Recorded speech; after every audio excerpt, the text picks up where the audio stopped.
Welcome my channel. যাই হোক, সেটা বড় কথা নয়। কথা হচ্ছে এটা যে আমি চললাম জিমে। ঠিক আছে, দেখো আমার জিমে যাওয়ার জন্য অনেকটা দূর। ঠিক আছে, এত এত ব্রিজ আর এত ওভারব্রিজ পার হতে হয় যে কী বলবো, প্রচুর ওভারব্রিজ। দেখো একটা গলি, ওইখান থেকে বেরিয়ে চলো আমার সঙ্গে থাকো তোমরা, আমি দেখাচ্ছি তোমাদের। ঠিক আছে, খুব সুন্দর একটা গলি। আমার এই গলিতে যেতে যেতে সবার সঙ্গে চেনা পরিচিত হয়ে গেছে। ঠিক আছে, একটা পাশে একটা কাকুর দোকান আছে, এই দোকান থেকে আমি খাবার নিই। দেখো আমার জিমে যাওয়ার একদম কাছেই যে সিঁড়িটা।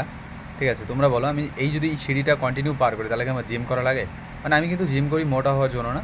দেখো আমার জিমের সামনে চলে এসেছি। হাই, দেখো আমার জিমে ঢোকার পরেই দেখো এন্ট্রি গেটটা দেখো, খুব সুন্দর। ঠিক আছে, দেখো সামনে একটা ভগবানের, ঠিক আছে, সামনে উপরে আরেকটা দেখো, এত সুন্দর। মানে জিমে ঢুকলে মুডটা যদি খারাপ থাকে না, ফ্রেশ হয়ে যায়। এই দুটো স্পর্শ করা, মানে দেখার পর চোখ দিয়ে স্পর্শ করি ছবিটাকে, দেখার পরে মুডটা পুরো ফ্রেশ হয়। আর ঢোকার পরেই এখানে এন্ট্রি করতে হয় যে তোমার নাম, টাইমিং, ফোন নাম্বার। ঠিক আছে, যাতে তোমার সাথে কন্ট্যাক্ট করতে পারে কোনো প্রবলেম হলে। ঠিক আছে, দেখো আমার জিমের ভেতরে চলে গেলাম এবার ড্রেস চেঞ্জ করে।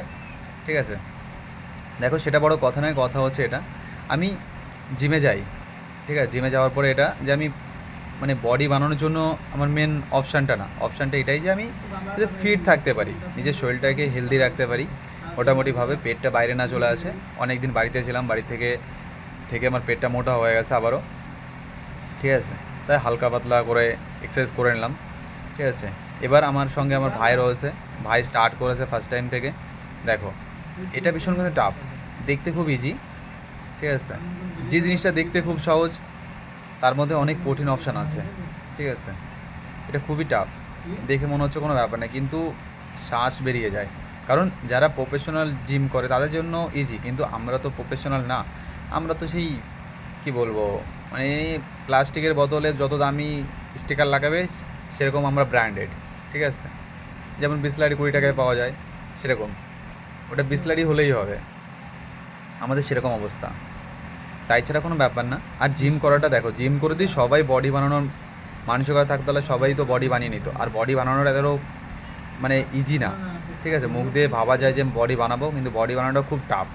ঠিক আছে, যদি ওরকমটাই হতো যে টাকা থাকলে বডি হবে, তাহলে মুকেশ আম্বানিকার ছেলেও সে হাতির মতো মোটা থাকতো না, সেও ফিটনেস থাকতো প্রচুর পরিমাণে। ঠিক আছে, তার জন্য আমাদের মতো সাধারণ মানুষ সাধারণভাবে থাকার চেষ্টা করি। ঠিক আছে, থাকতে চাই। তো তোমরা আশা করি সবাই পাশে থাকো। দেখো আমি চেষ্টা করি, যারা নর্মালি ওয়ার্কআউট করতে চাও বাড়িতে, যারা প্রফেশনালি জিম করতে চাও তারা অবভিয়াসলি ট্রেনার নিতে হবে।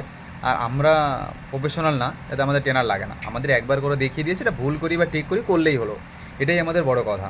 ঠিক আছে, ভাবনাটা আমাদের এরকম যে আমরা যেটা করি না কেন, মানে দৌড়াতে হবে, দৌড়ে আমার যে অলিম্পিকে দৌড়াতে হবে সেরকম কোনো অপশান না, আমি দৌড়ে নিজেকে ফিট রাখতে পারলেই হলো। ঠিক আছে, এই ভাইটা দেখো, এর নাম সম্রাট। ঠিক আছে, এ অনেকটাই হেলদি ছিল, এখন অনেকটাই ওয়েট লস করে ফেলেছে। ঠিক আছে, লস করেছে বেট, এখন ফিটনেসে এসে গেছে, আরও চেষ্টা করছে যাতে আরও ফিট থাকা যায়। মানুষ কোনো একটা কাজ করতে পারলে সেটাকে আরও বেটারভাবে করা যায়। দেখো আমাদের কমপ্লিট, আমরা বেরিয়ে পড়লাম। ঠিক আছে, রওনা দিলাম বাড়ির দিকে, বেরিয়ে পড়েছি, দেখতেই তো পাচ্ছ।